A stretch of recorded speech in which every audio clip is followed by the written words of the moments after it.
का इतना फीवर है कि आपको हर गली में, हर जगह पर उनकी डिशेस, उनका कल्चर नजर आ जाएगा। Chhattisgarh club of BTS army, तो ऐसे काफी सारे आपको पेजेस मिल जाएंगे जो कि फैन क्लब के हैं, और इतने पेजेस मिल जाएंगे कि आप भी बोलोगे कि इतनी फैन फॉलोइंग है। आज की डेट में के पॉप का फीवर इंडिया में इतना ज्यादा चढ़ चुका है कि हर गली में आपको उनके ड्रेसेस, उनका डांस, उनका कल्चर, उनका फूड नजर आ जाएगा। यहां तक कि लोगों ने अपने आप को भी उसी कल्चर में ढालना शुरू कर दिया है। डुओलिंगो एक सर्वे के अनुसार ये पता चला है कि कोरियन लैंग्वेज जो है वो आज इंडिया में 4th फेवरेट लैंग्वेज बन गई है। और आज के टाइम पर इंडिया की हर गली में आपको रेमन्स मिल जाएंगे। उनका फूड कल्चर इतना ज्यादा फेमस हो चुका है, और अल जजीरा के अनुसार 2021 में रामेन की सेल जो है वो 178% से, वो भी एक ही साल में इंक्रीज हुई है। पिछले एक साल में इन्होंने 50+ कोरियन ड्रामा और 300+ म्यूजिक एल्बम्स लॉन्च किए हैं।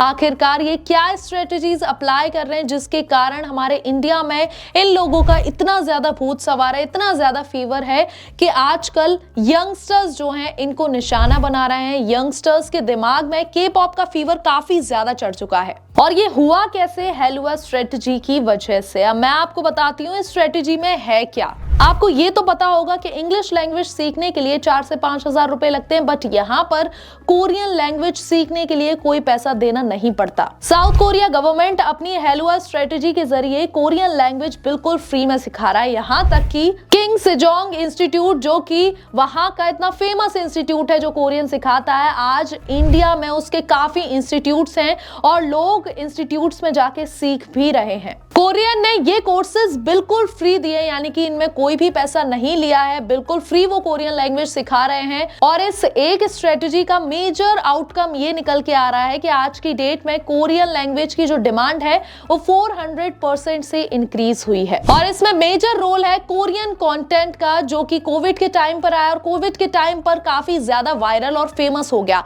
बट ये कोई कोइंसिडेंस नहीं है, इसके पीछे भी एक और स्ट्रेटजी है जो कि है द चैंगवॉन के पॉप फेस्टिवल, जिसकी वजह से इन्हें इंडिया में पेनिट्रेशन मिल पाया, यानी कि इतने ज्यादा वायरल और इतने ज्यादा फेमस हो पाए। हेलुआ स्ट्रेटजी का इंडिया में इतना सक्सेसफुल होने के पीछे का कारण ये था कि वो इतना कंटेंट लेके आए कि इंडिया में कंटेंट रेवोल्यूशन आ गया और कंपटीशन और ज्यादा तगड़ा हो गया। और आप सब ने उनके कंटेंट को देखा होगा जो कि इतने डार्क सस्पेंस से भरे हुए होते हैं, लोगों को मजा आता है देखने में, ये सोचते हैं कि अब आगे क्या होने वाला है, इसीलिए इतने ज्यादा फेमस हुए। और आज की डेट में उनके 50 मिलियन कंज्यूमर्स हैं। अब आते हैं हम अपनी दूसरी स्ट्रेटजी पर। के पॉप फेस्टिवल कब स्टार्ट हुआ, कैसे हमारे इंडिया में आया? के पॉप का ब्लूप्रिंट साउथ कोरिया की 3 मिनिस्ट्री ने 2011 में ही रेडी कर लिया था, जिसमें साउथ कोरिया के ministry of culture, sports and tourism, ministry of foreign affairs और कोरियन ब्रॉडकास्टिंग सिस्टम, इन तीनों ने मिलकर के पॉप फेस्टिवल बनाया और आज तक ये के पॉप फेस्टिवल चल रहा है। के पॉप वर्ल्ड फेस्टिवल क्या होता है? K pop world festival is an annual K pop talent competition organised by South Korea's ministry of foreign affairs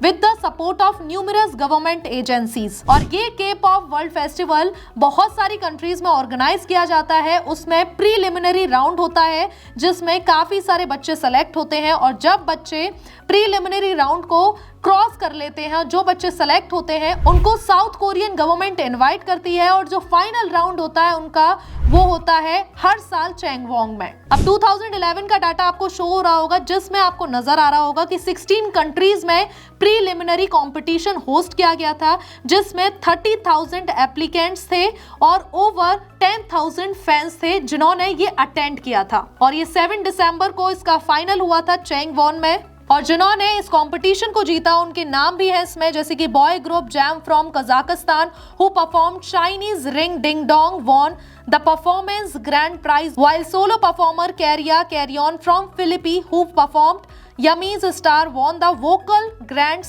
prize. तो यहाँ आपको डाटा नजर आ जाएगा 2012 का, 2013 का, जिसमें आप देख सकते हो कि कितने बच्चों ने पार्टिसिपेट किया, कितनी कंट्रीज में हुआ और कौन कौन जीता। और उनमें जो लोग सेलेक्ट होंगे उसके बाद जो एक विनर निकलेगा वो के पॉप फेस्टिवल में इनवाइट किया जाएगा। और इसमें वर्ल्ड वाइड की जितनी भी कंट्रीज हैं वो पार्टिसिपेट भी करती हैं, विनर्स भी निकलते हैं और वो के पॉप फेस्टिवल में इनवाइट होते हैं। और ये फेस्टिवल आज तक चला आ रहा है। इंडिया में ये फेस्टिवल फेस्टिवल 2011 में के पॉप फेस्टिवल के नाम से हुआ, जिसमें 11 सिटीज ने पार्टिसिपेशन किया और ये कोरियन गवर्नमेंट ने ऑर्गेनाइज किया था। और 2023 में काफी सिटीज में ऑल इंडिया के पॉप कॉन्टेस्ट ऑर्गेनाइज किया गया, जिसमें 11,000 यंगस्टर्स ने पार्टिसिपेट किया और इन पार्टिसिपेंट्स में से जो विनर बना उसको कोरिया जाने का मौका भी मिला।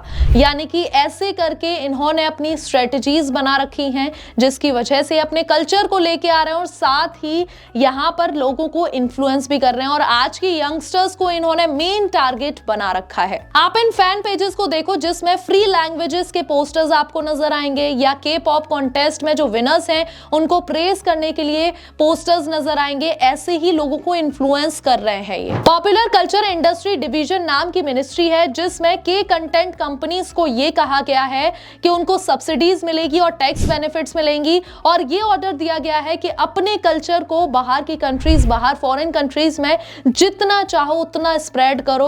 यानी कि ये पहला देश है जिसने अपने कल्चर को स्प्रेड करने के लिए स्ट्रेटजीज बनाई हैं। कोरियन गवर्नमेंट एनुअली 5.5 बिलियन का फंड इन्वेस्ट, यानी कि 4,500 करोड़ सिर्फ कल्चर प्रमोशन के लिए यूज करती है। जितना पैसा इंडिया एक हाईवे रोड प्रोजेक्ट में लगाती है, वो अपने कल्चर प्रमोशन में इन्वेस्ट करती है। आखिरकार क्यों इतनी ज्यादा स्ट्रेटजीज बन रही हैं? आखिरकार क्यों इतने ज्यादा लोगों को इन्फ्लुएंस किया जा रहा है? के पॉप इतना ज्यादा फेमस क्यों हो रहा है? इसके पीछे का रीजन क्या है?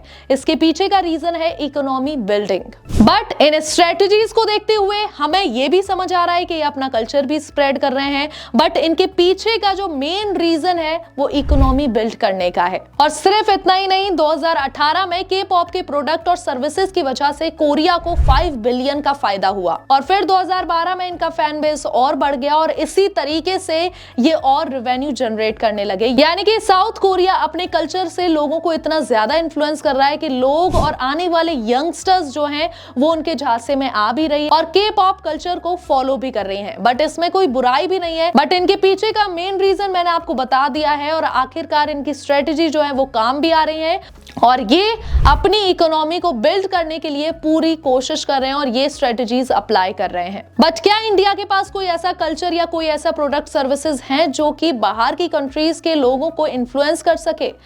हमारे इंडिया में सबसे ज्यादा डांस और पॉप कल्चर को माना जाता है, तो हमारे इंडिया में इसी चीज को स्ट्रॉन्ग पार्ट बना के लोग इन्फ्लुएंस भी कर सकते हैं। बट क्या हम ऐसे लोगों को इन्फ्लुएंस कर पाएंगे और बाहर के लोगों में अपना कल्चर स्प्रेड कर पाएंगे? वेल, अभी लेटली कुछ टाइम पहले बुद्धिज्म कल्चर को टारगेट किया गया और बुद्धिज्म कंट्रीज में अपना कल्चर इन्फ्लुएंस डेवलप किया गया। यानी कि कुछ जगह हम कोशिश कर भी रहे हैं जहां पर चीजें हो भी रही हैं। बट क्या इंडिया को इसे बड़े स्केल पर ले जाना चाहिए या नहीं ले जाना चाहिए? हमें कमेंट बॉक्स में जरूर बताइएगा। ऐसे ही और इंटरेस्टिंग इन्फॉर्मेशन के लिए हमारे चैनल को फॉलो करें, सब्सक्राइब करें और ये वीडियो अपने उन दोस्तों को जरूर शेयर करना जो कि के पॉप के काफी ज्यादा फैन है।